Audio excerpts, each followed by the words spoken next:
Друзья, отъехала, наверное, километра 3 от Вонфорта и решила снять еще одно видео. Сегодня, значит, ударник YouTube труда, скажем. В общем, хотела, чтобы вы посмотрели эти красоты, которые вокруг Вонфорта. Воздух не передать, какой прекрасный, чистый. Ну и немного болталки о моих бабушках, о моих рассказах, о моих воспоминаниях. Сегодня воспоминания прекрасные. Одна моя бабушка родилась на Дальнем Востоке, а вторая бабушка в Самарской области, Поволжье. Ну так вот, бабушка Александра, баба Шура мы ее звали. Она родилась на Дальнем Востоке. Она окончила 3 класса. Тогда это было нормально. То есть 3 класса это считалось, что вообще просто супер образование. Она родилась, по-моему... Ой, так, дедушка, сейчас скажу. В 1916 году. Кстати, обратите внимание, вот это вот у нас кемпинг-площадка. Здесь очень прекрасное большое озеро. И сюда люди приезжают на автомобилях, ставят и отдыхают, ловят рыбу, купаются. Очень большое, красивое озеро. У нас уже деревья отцветают, кстати. Ну так вот. Кстати, видите, лодочка с собой, маленькие. Бегают люди. Буду ехать медленно, потому что сильный ветер и боюсь, что будет заглушать. Ну так вот, бабушка рассказывала. Когда она на огороде, у нее было уже 3 деток, она там окучивала картошку, я не знаю что, в общем, возилась на огороде с семьей, и вдруг прилетел первый самолет, кукурузник, я так полагаю. И вы не представляете ее реакцию. Она рассказывала, что я бежала, падала в грядки, зарывала землю и орала: Змей Горыныч, Паша, помоги, Змей Горыныч, прячь детей. Я до сих пор помню, смеюсь. То есть люди, я представляю реакцию, когда человек даже и не мог подумать, что кто-то может лететь такой огроменный, да? Вот жили они в деревне. Вот, и, в общем, такая реакция была у нее на самолет. Правда, вот баба Шура всегда как-то, когда спросишь: бабуль, расскажи про свою молодость. За что рассказывать, работали от зари до зари. Это ее все слова. А вот бабушка Пелагея, она родилась в зажиточной семье. Тогда их называли кулаками. Но она говорит, мы говорим: бабуля, что такое кулаки? По истории учили. И она рассказывала, что мы, говорит, работали, просто, говорит, у нас был большой надел земли, мы не справлялись, и мы нанимали людей, платили деньги, но мы сами постоянно работали там. То есть мы не сидели, как, скажем, помещики или еще что-то. Мы работали как от зари до зари, как говорил баба Шура. Она рассказывала про продразверстку, как забирали зерно. В общем, не очень приятные вещи. Мы, конечно, сидели, у нас был такой сундук огромный. Бабушка вязала носки, а мы внучат, у нас много внучат. И мы слушали, открыв рот. Когда бабушка замолкала, уходя в себя, воспоминания, дедушка открывал толстую книгу уже без корки. Называлась она «Узбекские народные сказки». Тахир Зухра, до сих пор помню эту сказку. И читал по слогам. Он тоже закончил где-то 3 класса, по-моему. Читать мог. Бабушка Пелагея, баба Поля, она не могла читать. Если расписывалась за пенсию, помню, ставила только крестик. Но факт тот, что мы слушали, обняв этого деда. От него всегда пахло кроликами. Дедушка держал очень много кролей. И мы иногда подрабатывали у него в том плане, что за рубль, он давал нам металлические рубли тогда были, мы чистили эти клетки от навоза. То есть мы уже с детства приучались к труду. И за рубль, а это были большие деньги. То есть если хлеб стоил, помню, 24 копейки в Самарканде, в общем, мы подрабатывали даже. И он нам читал сказки. Было так тепло, уютно, приятно. Вспоминаю этот сундук, стол, когда мы всей семьей садились, и это обязательно были разговоры, смех. Ну, сказать честно, у меня было прекрасное детство, потому что жили мы в достатке. И я думала, что все так люди живут, и даже у меня мысли не было, что кто-то живет плохо, хотя бегали в гости друг к другу. Ну, я видела, что да, конечно, мебель не такая, как у нас, там, или еще что-то. Ну, факт то, что тогда не было бедный, богатый, все были равны. Ну, всегда в нашем доме были полно людей, и ворота никогда не закрывались. На ключ никогда. То есть люди заходили, могли просто зайти, и, может, даже я, по-моему, рассказывала, что посторонние люди приезжали, говорили: ой, нам дали ваш адрес. Самарканд — туристический город. Очень многие люди хотели посмотреть. Мы даже было стыдно спросить: а кто вам дал наш адрес? Да, пожалуйста, проходите. Люди могли жить месяц, 2-3 недели. В общем, вот так было дружно и хорошо. К чему хотела сказать? Одну минуту. Сбилась, воспоминаний много, и мысль немножко улетела. Так.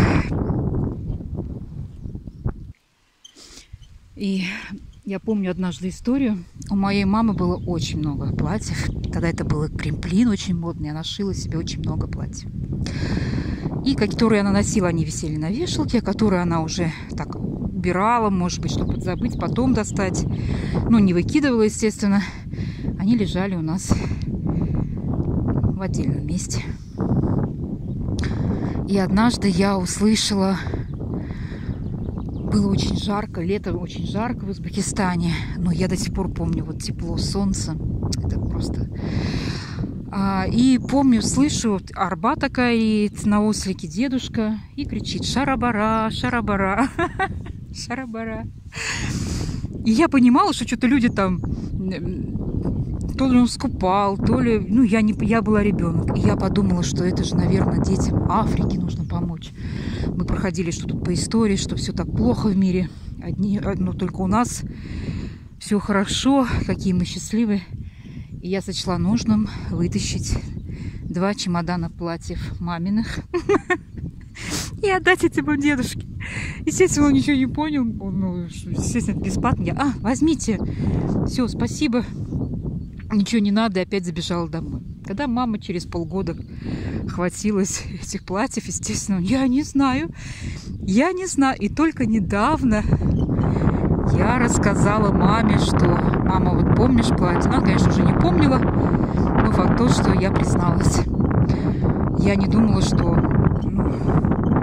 я сделала так слишком плохо, но признаться боялась, потому что у нас мама очень строгая была.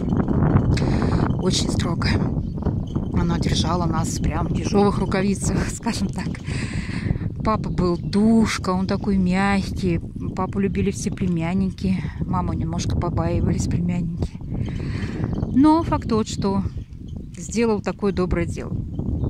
Отдала маме на креплиновое платье. Ой, что еще? Была у нас еще такая забава. Когда крыши накалялись, я не знаю до какой температуры, а крыши были у нас в Самарканде жестяные. А всегда летом отдыхали у нас все мои кузены, кузины у бабушки, да? Мы жили в одном дворе, у нас был огромный двор, был бассейн плавательный, там 2 на 3 метра, что ли, папа сам сделал, выложил плиткой. Это тогда было просто что-то, я не знаю. И поэтому все племянники были у нас во дворе, все друзья. Ну, в общем, всегда куча народу. Но еды всем хватало. Всегда был чай, всегда что-то пекли. Было здорово. Сидели до 12 часов ночи. А небо в Самарканде, вы не представляете, какое звездное. Там даже вот точку там нет где место поставить, чтобы настолько звездное небо. И вот мы сидели допоздна, что-то бренчали на гитаре. Просто было замечательно. И хочу сказать, если кто-то смотрит мой канал из моих друзей, я все помню. Я помню наши посиделки. Я помню, как мы бегали с моей Таней, младшей сестрой. Ирина, и у меня есть еще старшая сестра Ирина. Но она была как-то взрослее, у нее были другие интересы. И мы не бегали, скажем так, вместе. Вот, и я помню все. Это было прекрасно, здорово, чудесно. Я хочу сказать еще про крыши. Я же не рассказала вам про крыши. И у нас было, значит, если ты не выстоишь минуту на раскаленной крыше, значит, ты там не комсомолец, не пионер там, или еще что-то, касающееся такой, знаете, вот патриотической темы. Мы обжигали эти ноги. Потом бежали к арыку, опускали их туда и в холодную воду. Ну, в общем, маялись, маялись, как только могли. Но это было здорово и интересно. Прям так замечательно. Я не знаю, интересно ли вам это или нет. Ну, мне хотелось сегодня, у меня такое настроение хорошее, мне хотелось. Мне нахлынули воспоминания детства. Мне очень бы хотелось все это вам передать. Возможно, я уверена, что у каждого есть что вспомнить про детство. Вот. Но также я вечно, мне всех жалко, я всегда вытаскивала из дома. В то время, знаете, вот, жестяная баночка пива, это в начало 80-х, конец 70-х, да, это было что-то прям... О, многие меня просили, принеси баночку пустую, когда папа выпьет пиво, для пенала, для карандашей поставить на стол, потому что все по-иностранному написано. И я помню даже, ой, мне же так хочется, она же ждет эту баночку, а когда там папа выпьет эту баночку пива, я выливала это пиво. И несла я эту баночку. Я не могу. Потом как-то тоже рассказала папа. Папа смеялся. Вот. Что еще хотела сказать? Ой. Даже, видите, здесь курочки у кого-то есть. Я что-то раньше их не видела. Ну, это деревня, люди держат скотину. Алло!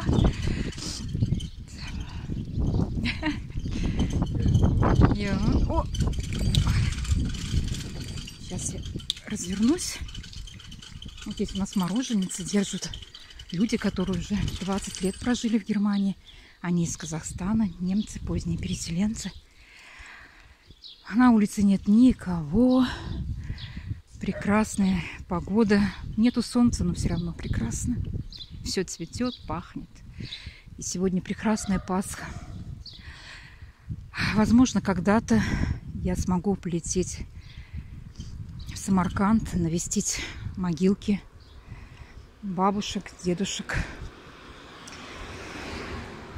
Сейчас у меня осталась там тетя жить. Она еще никуда не переехала, наверное, не будет переезжать. Но все самое светлое, самое теплое, это осталось у меня в Самарканде. Всех пока-пока. Люблю вас.